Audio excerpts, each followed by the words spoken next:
Glória a Deus. Com alegria eu saúdo a igreja com a paz do Senhor.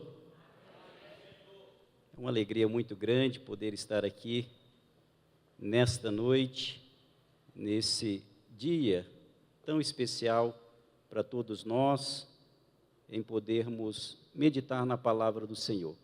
Eu queria convidá-los e convidá-las a abrirmos as nossas Bíblias, capítulo 22 do Evangelho de Lucas, Lucas 22, quero fazer a leitura desta passagem bíblica.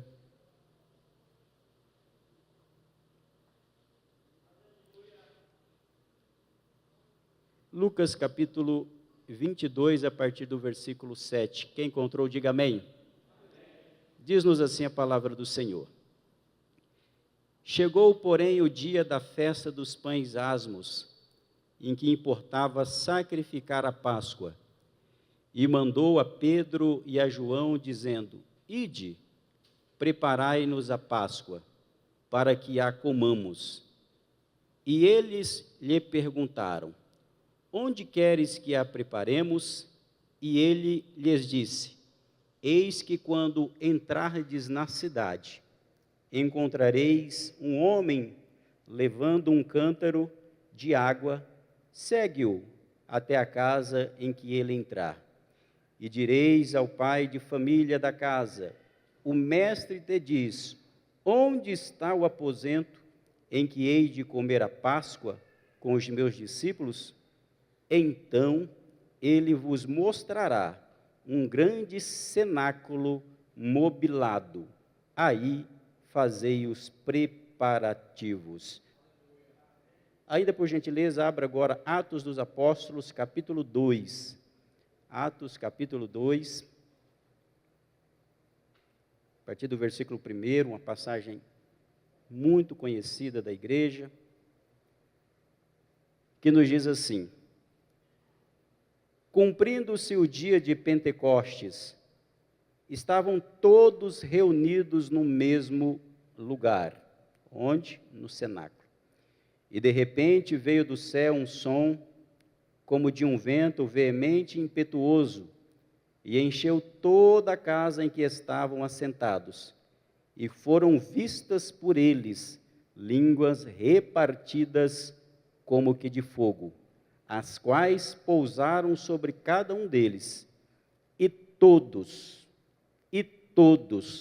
foram cheios do Espírito Santo, e começaram a falar em outras línguas, conforme o Espírito Santo lhes concedia quem falassem. E a igreja diz: Amém. Podeis tomar os vossos assentos. Dizer da alegria de poder estar aqui, nessa noite tão especial. Deixei a minha calorosa Cuiabá, eu sou um cuiabano, e quem já esteve em Cuiabá sabe que Cuiabá é uma terra quente. Quem já esteve em Cuiabá aqui? Vocês sabem que lá é quente, né? Fizeram uma pesquisa para descobrir os lugares mais quentes do mundo. Cuiabá ficou em segundo lugar. Em primeiro lugar ficou um vulcão em erupção lá na Ásia. Dá para ver que lá é quente.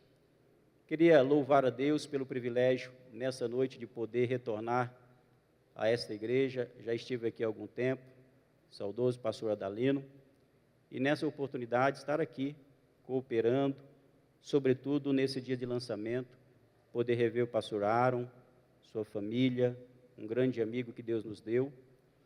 Eu estou aqui a trabalho em Cuiabá e tive o desejo de estar convosco aqui nessa noite, sobretudo para fazer o lançamento desta obra. Tive esse desejo e o farei aqui com toda alegria. Eu escrevi esse livro aqui que tem por título A Mente Carismática, a formação da espiritualidade pentecostal e o seu testemunho na praça pública. Fiz questão de fazer o lançamento aqui, primeiro, por ter um carinho muito especial por essa igreja, e também por saber que nessa igreja nós temos crentes pentecostais. Deixa eu saber, tem crente pentecostal aqui nesta noite? Glória a Deus. E eu, como pentecostal, escrevi esta obra, A Mente Carismática, a formação da espiritualidade pentecostal e o seu testemunho na praça pública. O que me moveu a escrever esta obra? Bom, eu sou pastor ali em Cuiabá e tenho servido ao Senhor ao longo das últimas décadas, pregando o Evangelho, ensinando a palavra do Senhor. E, ao mesmo tempo, tenho atuado nessa esfera mais pública, como jurista também, e como ensinador. E a grande questão que tem me inquietado ao longo dos últimos anos, principalmente vendo o crescimento das nossas igrejas pentecostais, chegando agora a alguns espaços públicos, chegando agora a um relacionamento com a política, a um relacionamento com a cultura. Os nossos jovens estão chegando às universidades, os nossos irmãos estão ascendendo a alguns cargos, os próprios crentes pentecostais que antes viviam na marginalidade, estão hoje em posições estratégicas. E a questão que moveu-me a refletir sobre esse tema foi fazer a seguinte pergunta: como nós iremos cumprir a ordem de Jesus de sermos testemunhas nessa terra, ocuparmos esses espaços, estarmos na universidade, influenciarmos a política, sem perdermos o fervor do Espírito? Como nós iremos irromper para as ruas, para a cidade, para a praça pública, sem desacreditar no sobrenatural, sem deixar de lado a nossa crença fundamental na atualidade dos dons espirituais, na crença e na convicção de que Deus pode intervir nas nossas vidas hoje, que Ele pode realizar uma cura hoje. Ou seja, como nós podemos nos apropriar da esfera pública sem perdermos as nossas convicções centrais como pentecostais. E a partir disso, eu escrevi esse livro chamado A Mente Carismática. É claro que essa palavra carismático tem um sentido que se encontra no Novo Testamento. Você sabe que essa palavra carismático ou carismática vem de uma palavra grega que é carisma, ou caris, que significa dom baseado na graça de Deus. Essa palavra nada mais é do que, portanto, os dons que Deus concede à sua igreja para a edificação do corpo de Cristo. E a partir disso, eu escrevi essa obra, partindo de alguns pressupostos. O primeiro pressuposto que eu parti é que o livro de Atos dos Apóstolos é um livro que contém uma história, é claro, mas não é somente uma história do passado, é uma história que tem uma teologia consistente para nós. Um autor chamado William Menzies escreveu um livro chamado Pentecoste. Ele diz da seguinte forma: essa história é a nossa história.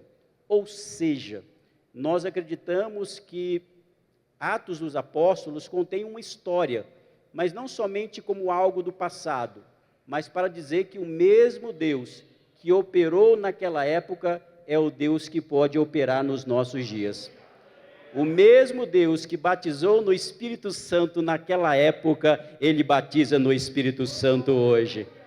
O mesmo Deus que concedeu os dons espirituais para a sua igreja, continua concedendo os dons espirituais para a igreja de Cristo na atualidade.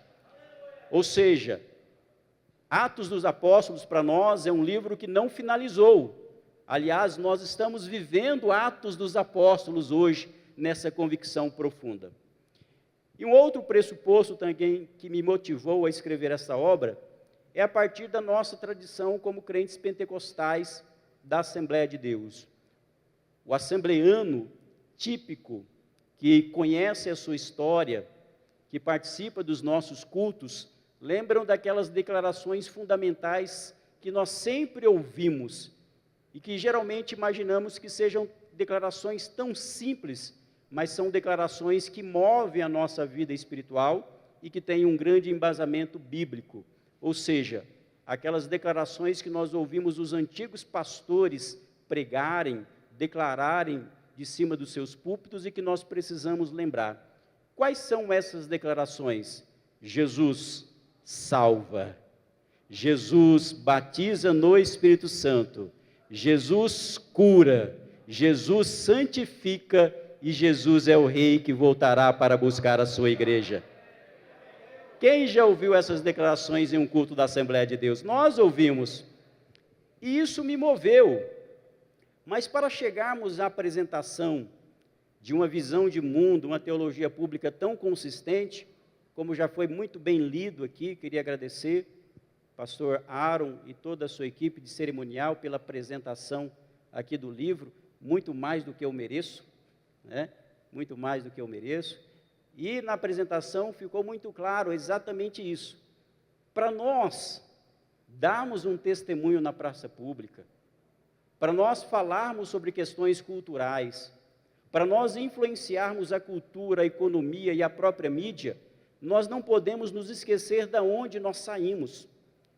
Nós não podemos nos esquecer da nossa espiritualidade. E onde a nossa espiritualidade ela foi formada? A nossa espiritualidade ela é formada dentro da comunidade cristã, dentro da igreja de Cristo. E olhando para os evangelhos e também para Atos dos Apóstolos, um símbolo que mostra isso com perfeição é exatamente o cenáculo. O que era o cenáculo? O cenáculo era aquele local, era um quarto íntimo, usado naquela época, em que as pessoas habitavam ali. Era um local que as pessoas conviviam, dormiam, e dependendo do seu tamanho, realizavam também algumas reuniões. Olhando para o Novo Testamento e para os Evangelhos, eu fui perceber, e trago na primeira parte do livro, exatamente a demonstração de como a espiritualidade pentecostal dos primeiros discípulos ou da igreja primitiva, ela foi formada dentro do cenáculo. O cenáculo é exatamente esse local bíblico e simbólico para nós, que mostra onde nós temos a nossa fé sendo formada. O cenáculo é o local da nossa intimidade com o Senhor.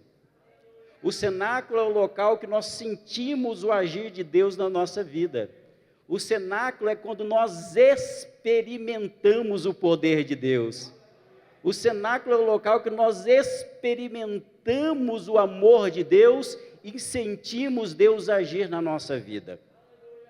Uma fé que não passou pelo cenáculo não é uma fé consistente. Uma fé que quer falar para a política, que quer falar no ambiente da cultura, mas que não passou pelo cenáculo, é simplesmente uma religião social. Se preocupa em demasia com as questões sociais, mas se esquece do Deus que age dentro do cenáculo. E dentro dessa análise das Escrituras, eu falo exatamente isso. Para nós termos uma fé pujante, para nós termos um testemunho consistente na praça pública, nós precisamos voltar para o cenáculo. Nós não podemos nos esquecer do cenáculo. Existem dois extremos que nós podemos cometer em relação à nossa vida pública. Ou nos preocuparmos em demasia com a esfera social, transformando a vida cristã em somente um tipo de religião, uma organização social, que é um extremo e é um grande equívoco.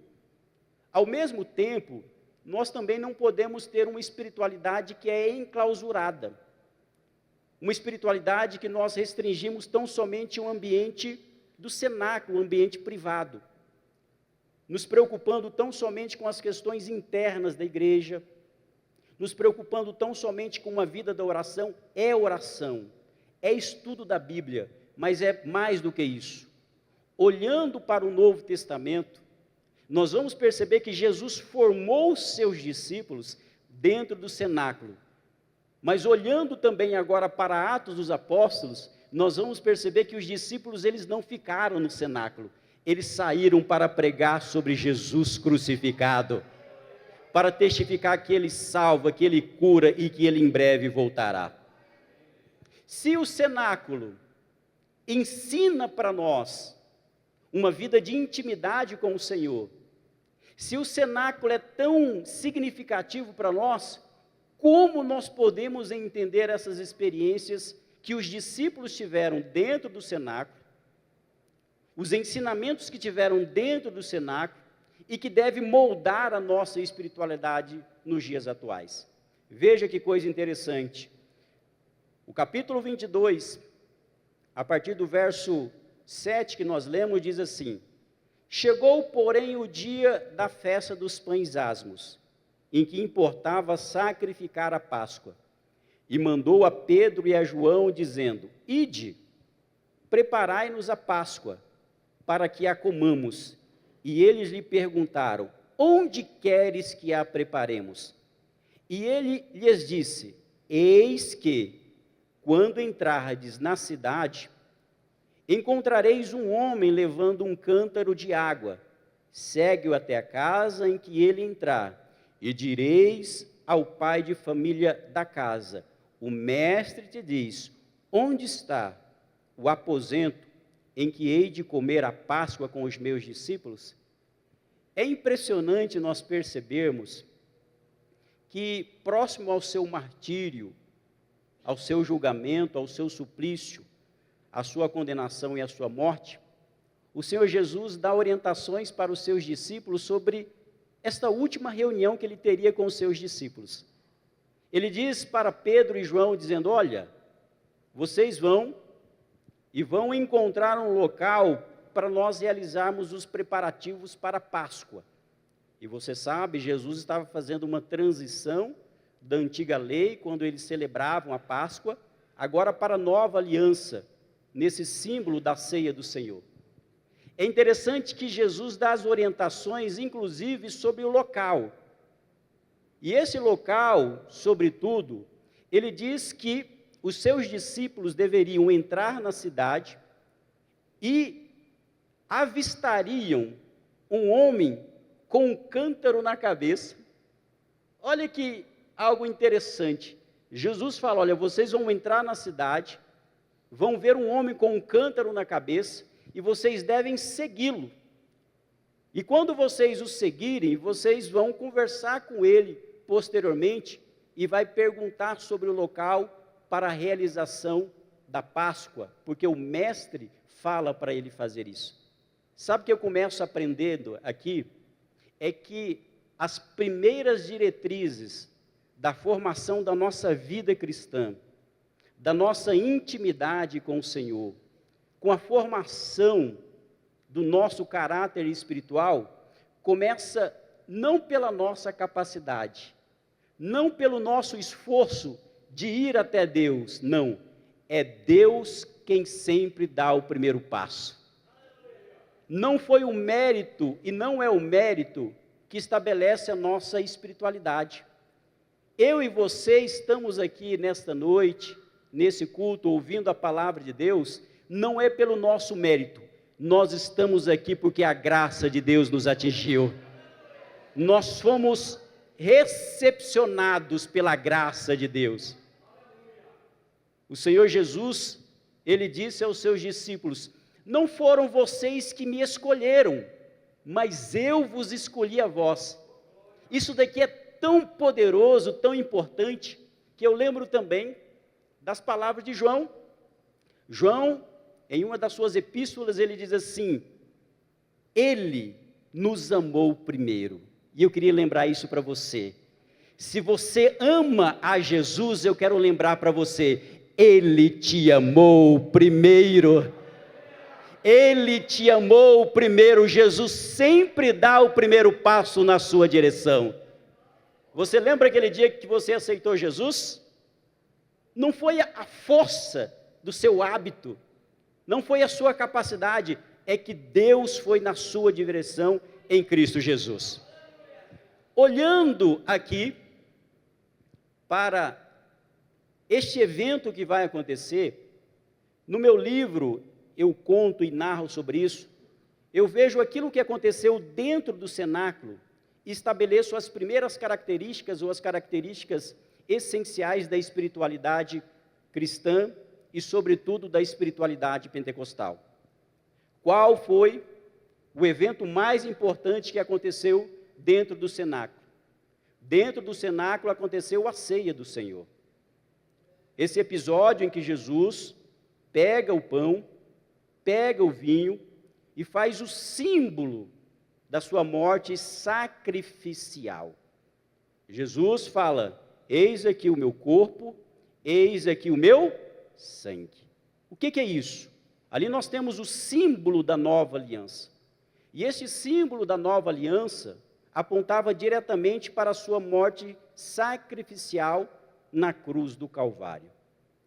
Se dentro do cenáculo nós temos esse ensino de Jesus, esse episódio em que Jesus realiza com os seus discípulos a última ceia, eu extraio dessa passagem bíblica, nos evangelhos sinóticos e também aqui no Evangelho de João, uma característica essencial da nossa espiritualidade. Espiritualidade que vai ser formada dentro do cenáculo e depois vai ter testemunho público fora do cenáculo. A ceia do Senhor nos dá essa característica. Que característica é esta, pastor Valmir? É a característica de uma espiritualidade que é uma espiritualidade redimida. Repita comigo: espiritualidade redimida.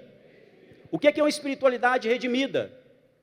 A espiritualidade redimida é uma espiritualidade que parte do pressuposto de que toda a vida cristã pressupõe a morte sacrificial de Cristo Jesus na cruz do Calvário. Toda a espiritualidade cristã, ela está alicerçada na cruz. Nós estamos vivendo dias em que essa palavra espiritualidade, ela está perdendo até o seu sentido, pastor Aaron. A ideia de espiritualidade que se tem hoje é uma espiritualidade que parece que você deve ir na igreja ou vai na igreja para você se sentir bem. Estão apregoando um tipo de evangelho hoje que simplesmente faz com que você se sinta melhor quando você chega na igreja. Um tipo de espiritualidade que infla o seu ego. Um tipo de espiritualidade que simplesmente estabelece para você algumas receitas de sucesso. Para você ser um bom profissional, para você ser uma pessoa de sucesso na vida social, para você ter um carro do ano, para você ter uma mansão. E nesse tipo de evangelho, vai se esquecendo do ponto elementar. Que ponto elementar é esse? É o ponto elementar fundamental das Escrituras, para entender que a nossa vida cristã, ela nasce lá na cruz do Calvário. Todo crente pentecostal valoriza as experiências. Nós somos um povo, nós somos crentes que valorizamos a experiência. Que experiências? As experiências espirituais que nós temos com o Senhor. Quando nós louvamos, quando nós somos batizados no Espírito Santo, quando nós sentimos o amor de Deus em uma pregação, quando nós nos abraçamos e sentimos o poder de Deus, todas essas experiências, elas são fundamentais para nós, é claro. Mas eu queria lembrar a todos nós, eu queria lembrar que a experiência marcante e fundamental para o crente pentecostal é aquela experiência do dia da conversão a Cristo Jesus. Aquele dia que você, tomado pelo Espírito Santo de Deus, reconheceu que você era pobre, miserável e nu, e que precisava e precisa da graça de Deus. Eu lembro desse dia, talvez você se lembre. Eu aceitei Jesus com 19 anos de idade. Alguém chegou até mim e disse: Valmir, você precisa aceitar Jesus. Eu disse: é? Ele disse: você precisa aceitar Jesus. Era um desviado pregando para mim. E eu perguntava assim para ele: mas e você? Você também precisa de Jesus? Ele falava: eu preciso de Jesus. Eu vou chegar e vou voltar para a igreja, mas você precisa de Jesus hoje. E naquele contexto eu tive um sonho com meu pai. E nesse sonho, o meu pai, ele pegava fogo. E nesse sonho, eu apagava o fogo do meu pai. Eu não entendi aquele sonho. E alguém que não é crente, quando tem uma dúvida assim, vai falar com quem? Vai falar com um crente, cheio de Deus. Eu fui conversar com o irmão Adelvânio. Eu disse: irmão Adelvânio, eu tive um sonho com meu pai pegava fogo. E ele sabia, e eu preciso dizer, meu pai, ele era alcoólatra. Tinha grandes dificuldades e problemas com o álcool. E nesse sonho eu apagava o fogo do meu pai. E o irmão Adelvânio disse assim: irmão Valmir, você não está entendendo? Eu disse: não, entendendo o quê? Esse sonho que você teve é um sonho espiritual. E na verdade, ele significa que Deus vai usar você como um canal de bênção para levar o seu pai à salvação. Naquele momento eu não entendi bem. Falei: isso é conversa de crente, só para me levar para a igreja. Mas aquilo foi trabalhando no meu coração. O Espírito Santo foi trabalhando no meu coração, cumprindo-se aquilo que a Bíblia fala sobre o Espírito Santo. É Ele quem convence o homem do pecado, da justiça e do juízo. Até que chegou um dia, no domingo, eu já estava todo quebrantado, e com o convite para ir na igreja, eu fui na igreja naquele dia. Eu passei o dia todo lendo porções das Escrituras e lendo a história da vida de Jesus para conhecer um pouco mais de Jesus. Ou seja, já que eu seria crente, eu precisava conhecer um pouco mais desse Jesus. Não entendi muita coisa até aquele ponto. Mas eu me recordo que quando eu cheguei na igreja naquela noite, o pregador pregou, eles louvaram ao Senhor. Não lembro o que foi pregado, não lembro o que foi cantado, mas uma coisa eu me lembro. Eu lembro que eu estava convencido que precisava entregar a minha vida a Cristo Jesus. Aquela experiência para mim foi marcante. E certamente foi marcante para você também. A espiritualidade redimida é a primeira característica de uma espiritualidade bíblica, de uma espiritualidade pentecostal. Quando nós falamos de uma espiritualidade redimida, nós estamos reconhecendo que Jesus, primeiro, Ele é o Salvador por excelência. Olha que coisa interessante. Se Ele é o Salvador por excelência, significa dizer que não existem outros salvadores. A Bíblia vai dizer que não existe um nome no universo que seja maior do que o nome de Jesus. E vai chegar o dia que todo joelho se dobrará e toda língua confessará que Jesus é o Senhor. Se você concorda com essa palavra, dê um glória a Deus aí bem forte, lá do fundo da sua alma. A espiritualidade redimida, olha que coisa interessante aqui, nos lembra que Jesus, Ele é Salvador. Se Jesus é o Salvador, Ele nos salva de uma condenação eterna, por conta dos nossos erros e por conta da nossa condenação, em razão da queda lá em Gênesis do primeiro casal. Mas não se restringe a isso. Quando nós utilizamos essa espiritualidade redimida, que declaramos que Jesus é Salvador, nós lembramos também que não existem outros salvadores. E isso se aplica também na esfera política. Se nós queremos dar testemunho na esfera pública, não podemos nos esquecer de quem é o verdadeiro Salvador. Nós não podemos nos esquecer que existem homens que têm um perfil público, homens que receberam uma vocação para a esfera pública, para atuarem na sociedade, criando leis que defendem a moralidade, a liberdade religiosa, a família tradicional, e nós faremos isso e apoiaremos. Mas me permita lembrar uma coisa aqui: nós só temos um Senhor e um Messias, e Ele foi crucificado na cruz do Calvário. Por que eu digo isso? Eu digo isso porque nos últimos anos, com o crescimento das nossas igrejas evangélicas, há uma tentativa de vinculação e uma certa dependência da igreja política. Veja, eu escrevi um livro chamado Entre a Fé e a Política. Defendo a nossa participação, precisamos dessa participação. Agora eu lembro uma coisa: se Jesus é o nosso Salvador, a nossa esperança não está na política, a nossa esperança está em Cristo Jesus.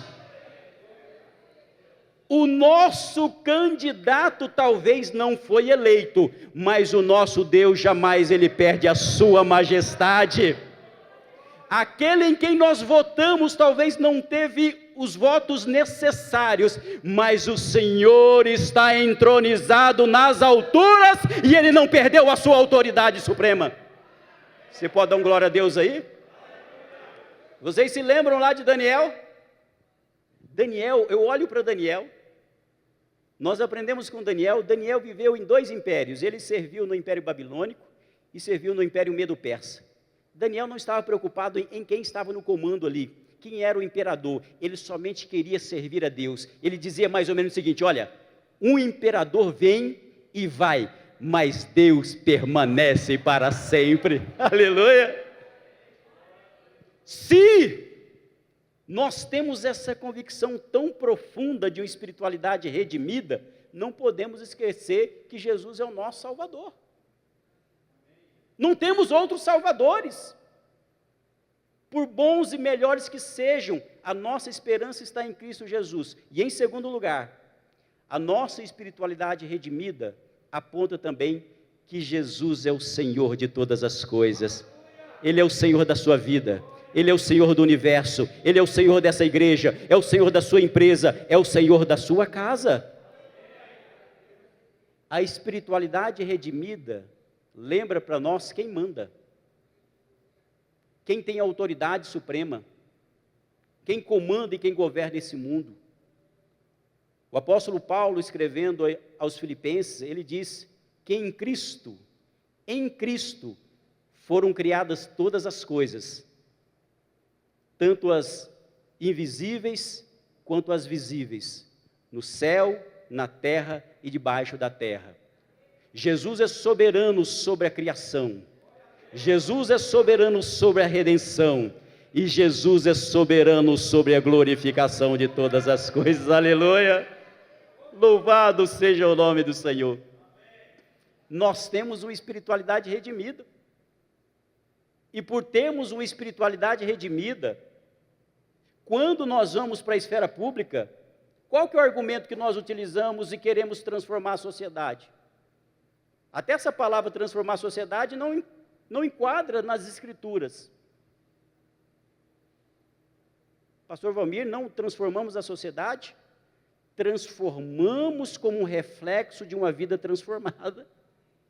A partir do momento que um crente aceitou Jesus, a sua vida é transformada, a sua mente é renovada, o crente aonde ele chega, ele faz a diferença.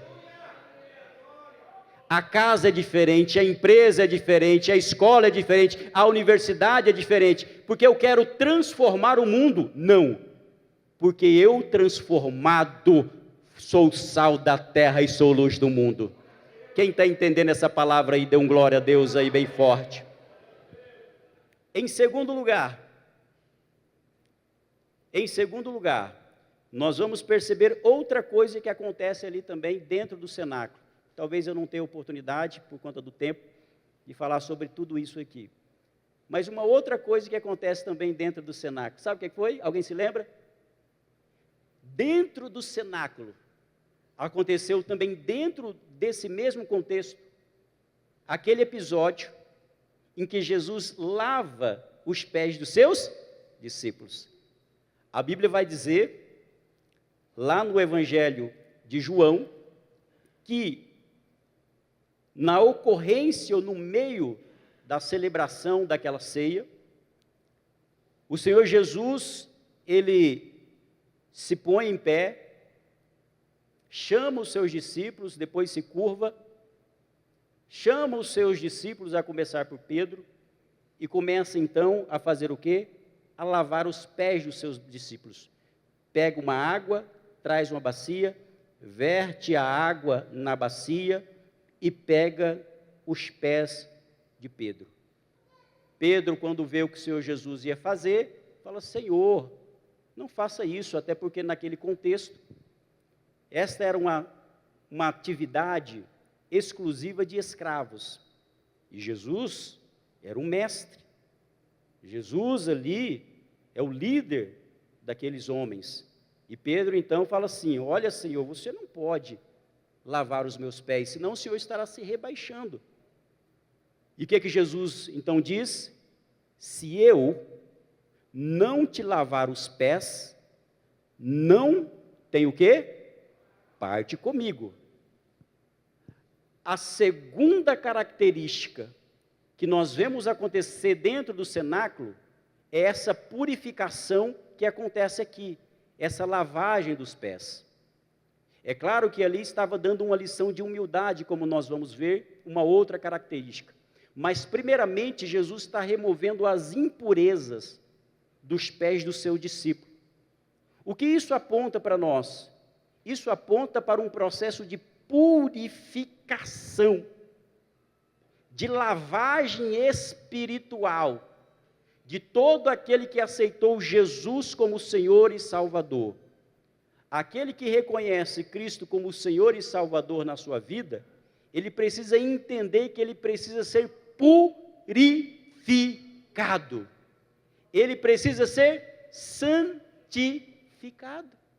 E aqui eu vejo uma outra característica da espiritualidade pentecostal dentro do cenáculo. Nós temos aqui uma espiritualidade santificada. Repita comigo: espiritualidade santificada. E a Bíblia diz: sede santos porque eu sou. Ou seja, nós precisamos lembrar que a nossa espiritualidade, a nossa devoção ao Senhor, começa com a transformação da nossa vida, com a transformação do nosso caráter, com a transformação dos nossos hábitos e dos nossos atos.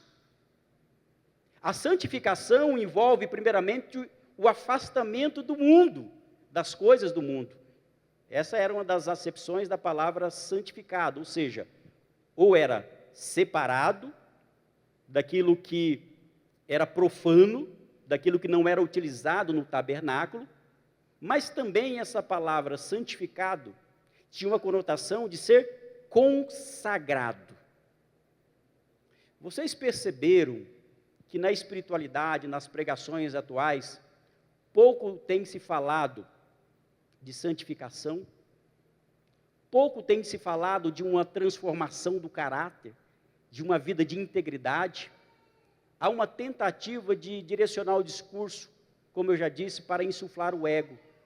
Mas nós não podemos nos esquecer que uma espiritualidade formada dentro do cenáculo, aos pés de Jesus, precisa de purificação. Sabe por quê? Porque é isso que nos dá a nossa base ética. É isso que forma o nosso caráter, forma a nossa integridade. É exatamente essa purificação que vem pela o quê? Como é que nós somos purificados? Nós somos purificados pela palavra do Senhor.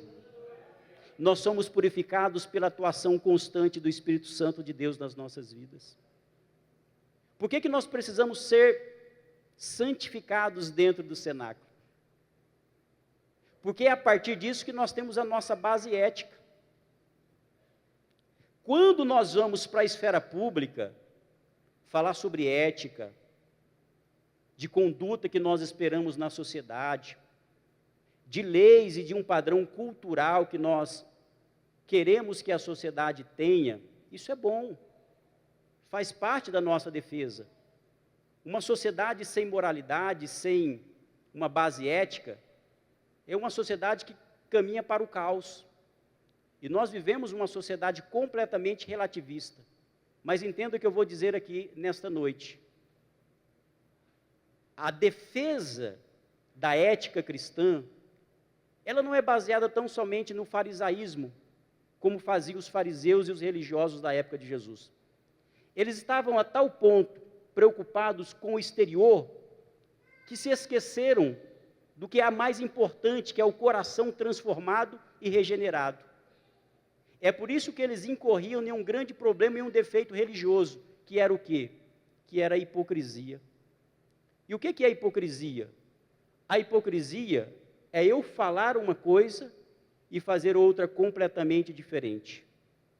Hipocrisia é eu dizer como alguém deve ser conduzido, mas a minha prática é completamente distinta. Isso acaba com o próprio perfil de alguém que é íntegro, a ideia de integridade. E o que é integridade? Integridade é quando eu uno as partes que compõem a minha vida. Quais são as partes que compõem a minha vida? Aquilo que eu creio, aquilo que eu falo e como eu ajo.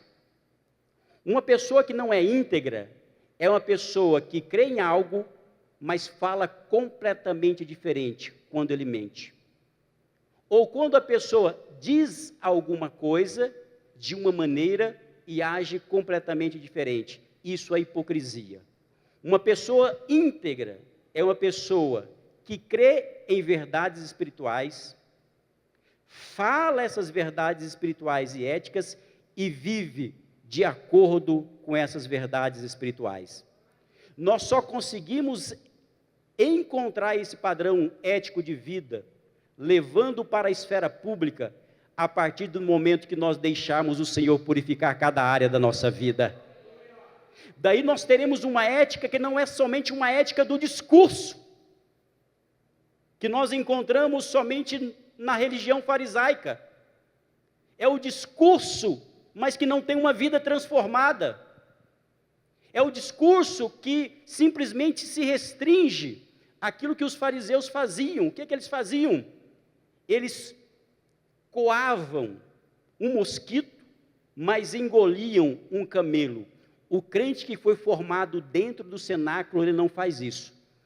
A partir do momento que ele tem um encontro verdadeiro com Jesus, é purificado cada dia pela palavra do Senhor, o seu coração é transformado, as suas intenções são transformadas, e quando ele vai para a esfera pública, alguém vai dizer, o que há de diferente nele? O que há de diferente nele? Ele fala assim, ele vive assim, ele age assim, porque ele foi transformado por Cristo Jesus.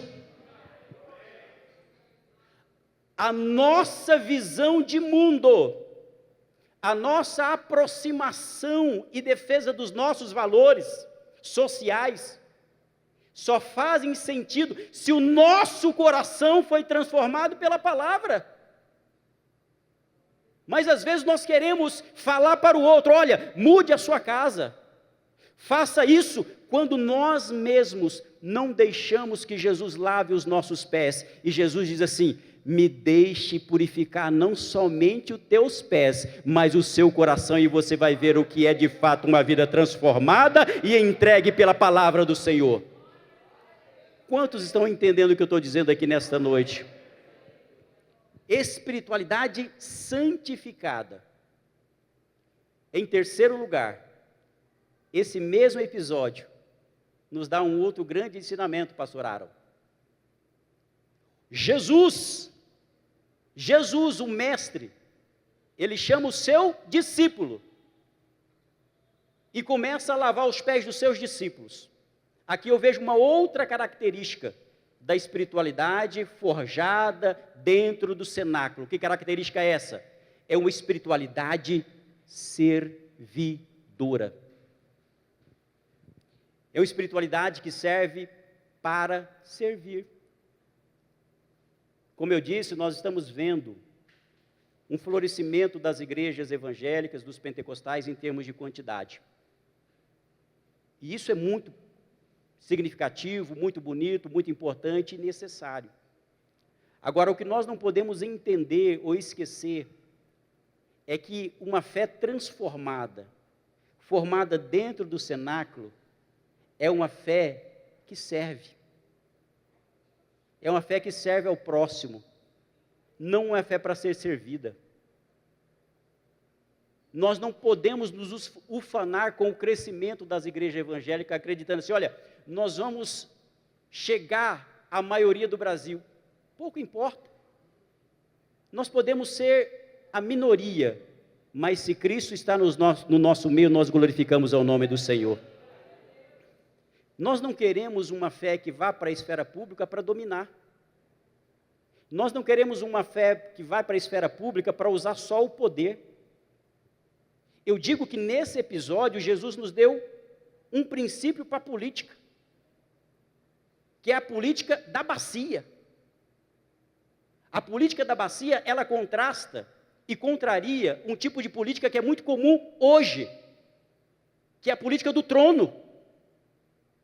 Muitas pessoas estão usando o evangelho em benefício pessoal, em benefício próprio, simplesmente para adquirir status, riqueza e poder.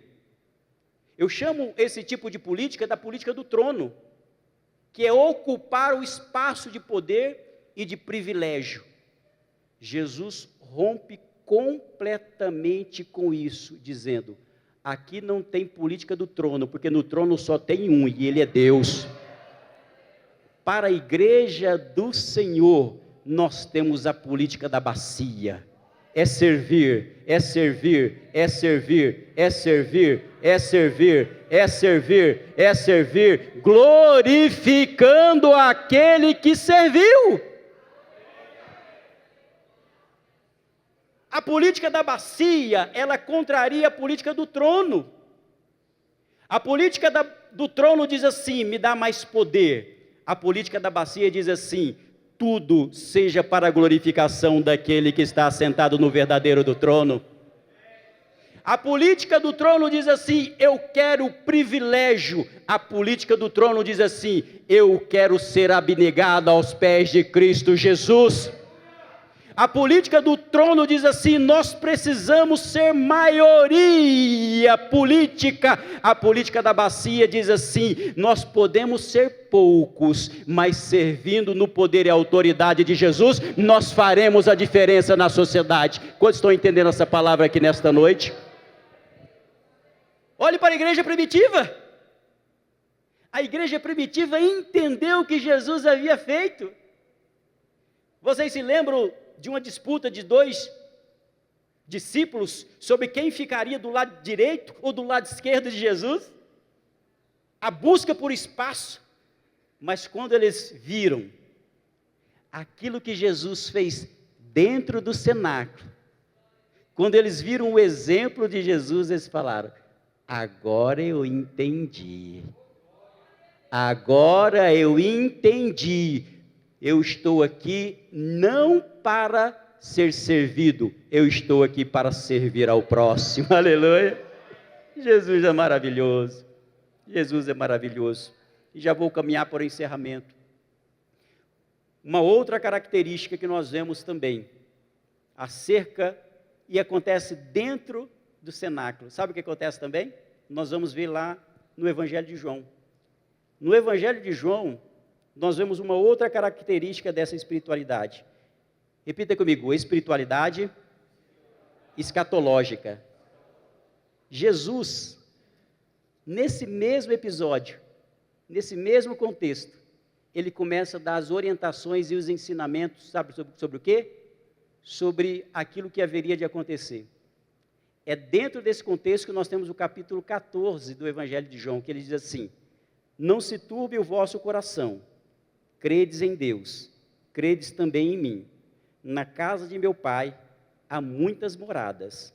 Se não fosse assim, eu vou-lo teria dito, pois vou preparar-vos lugar. E quando eu for e vos preparar lugar, virei outra vez e vos levarei para mim mesmo, para que onde eu estiver estejais vós. Quantos acreditam nessa promessa? Olha que coisa, eu quero que você observe a riqueza disso. Dentro do cenáculo, nós temos a formação de uma espiritualidade que não é apocalíptica. O que é uma espiritualidade apocalíptica? Aquela que leva à fuga da realidade. que diz assim, olha, Jesus está voltando, eu não vou estudar, eu não vou me preocupar com a sociedade, não vou me preocupar com isso. Não, isso é uma espiritualidade apocalíptica. Nós não seguimos essa questão. Agora, nós temos uma espiritualidade que ela é escatológica. Em que sentido? Nós vivemos uma provisoriedade. Nós vivemos o já e o ainda não do reino de Deus, como diria John Stott. O que é o já ainda não? Nós já experimentamos o reino de Deus. Nós já vivemos o reino de Deus. Sabe esse sentimento que você tem aí de alegria, de intimidade com o Senhor?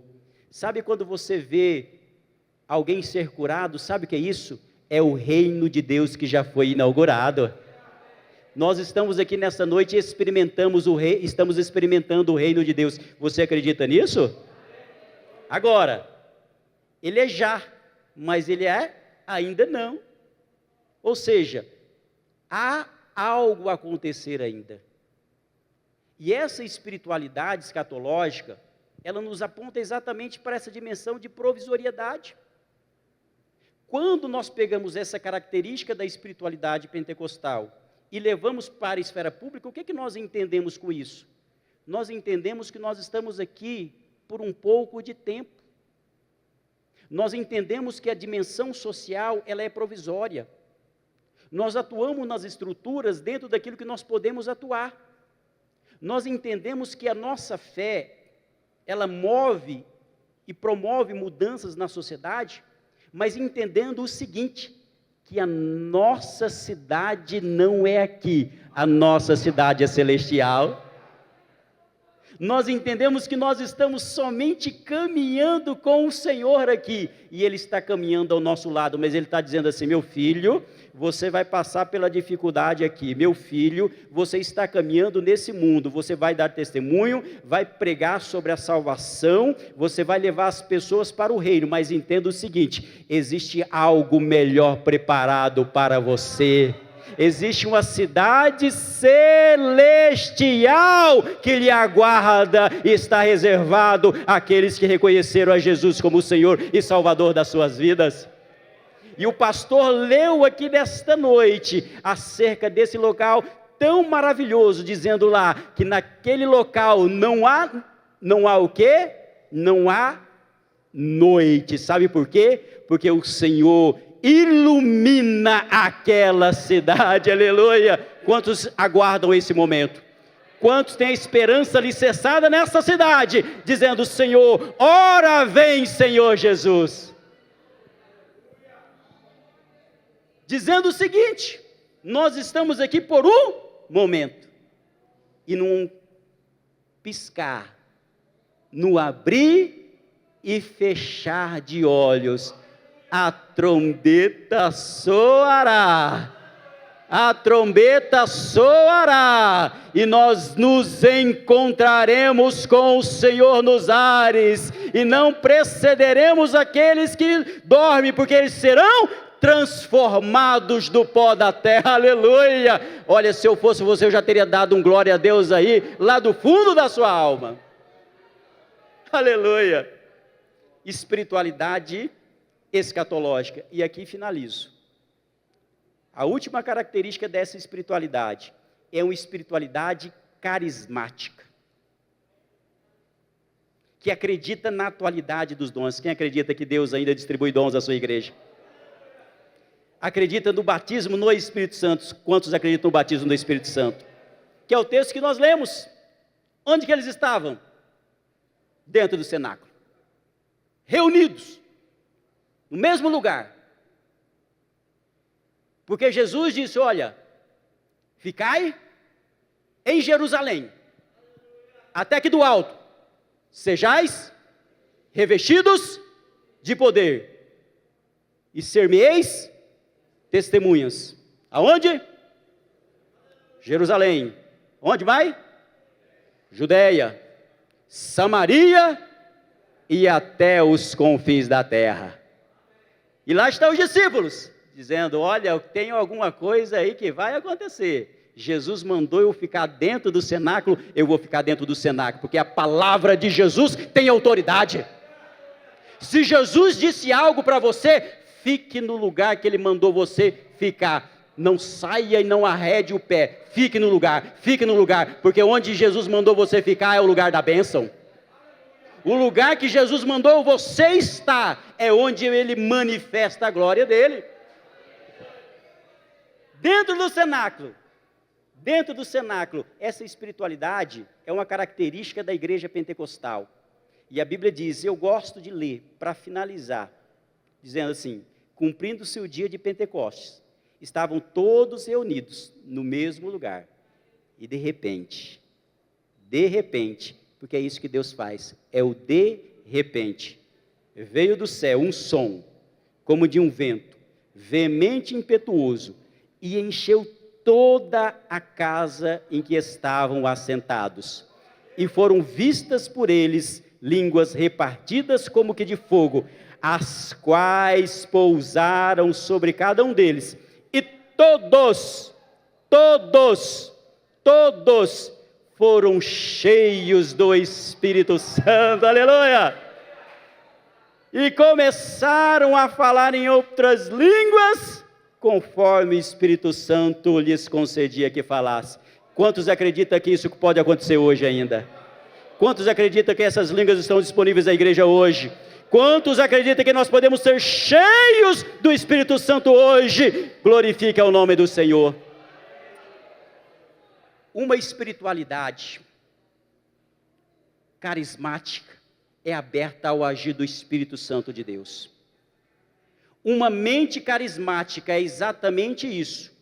É a forma como nós recebemos a autoridade. Somos guiados pelo Espírito e acreditamos que o sobrenatural pode acontecer hoje.